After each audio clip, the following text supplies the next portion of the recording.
No funeral ceremony will be allowed for Messina Denaro, the mafia boss convicted for the 1992 murders of crusading magistrates Giovanni Falcone and Paolo Borsellino.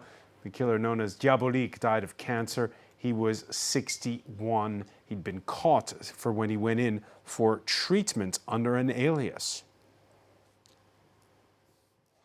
Well, for more, we can turn now to Gianmarco Daniele, Associate Professor at the University of Milan and Executive Director of its Crime, Law and the Economic Analysis Unit at Bocconi University, aptly named CLEAN. Thank you for being with us here on France 24.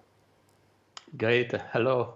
Let me begin with a personal question. How will you, when you think back, remember Messina Denaro?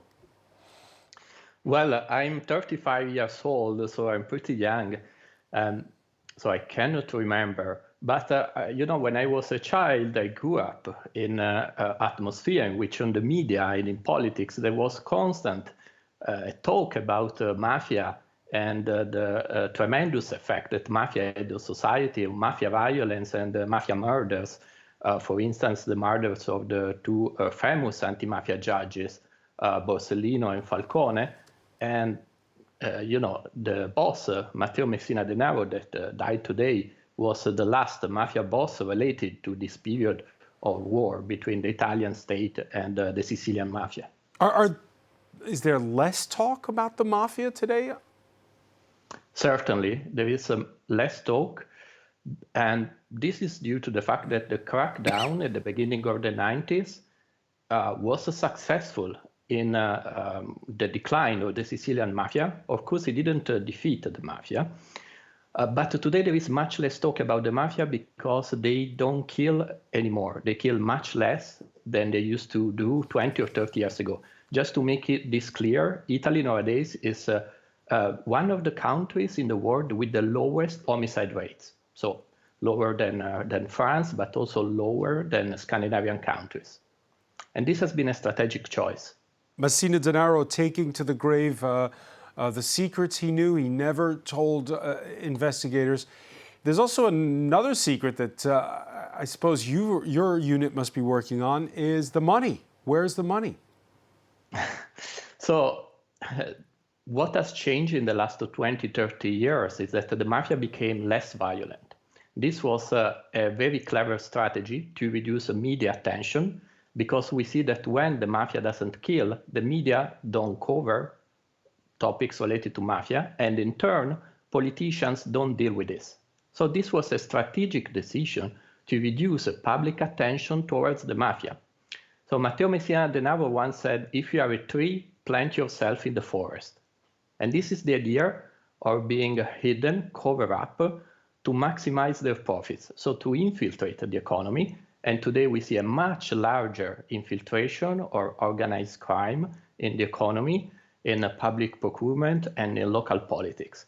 So I don't know where is his money, but it's going to be a lot.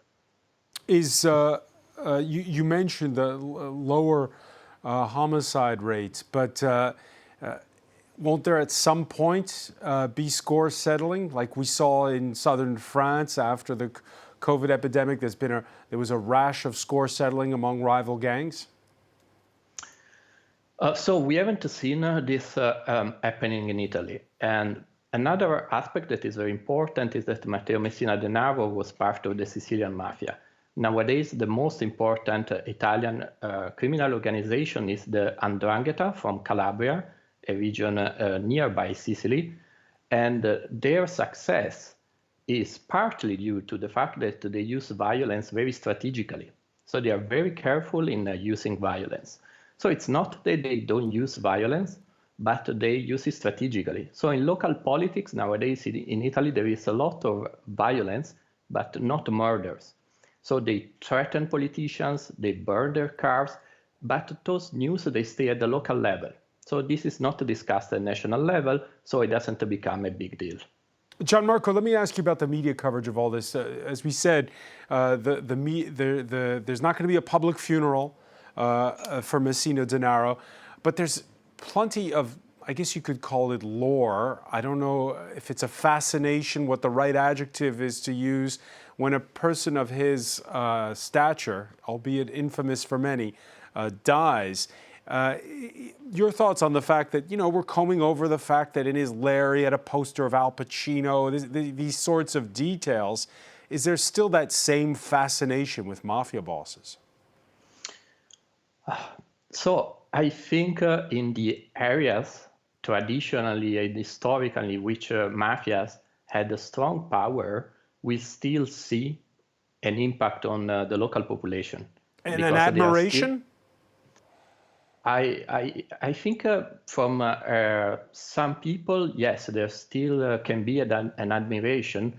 And to understand this, we have to go to the roots of the mafia. The mafia developed at the beginning of the creation of Italy 150 years ago, when the Italian state was very weak. And the mafia was an alternative institution that provided rule of law, that provided private protection. And so they were important figures in the local community. And this has always been a very important trait for mafia bosses, the fact of representing their community. So still there is a kind of heritage of this way of thinking. Gianmarco Daniele, many thanks for joining us from Milan. Thank you. Stay with us, much more to come here on France 24. More news, plus today's business and sports.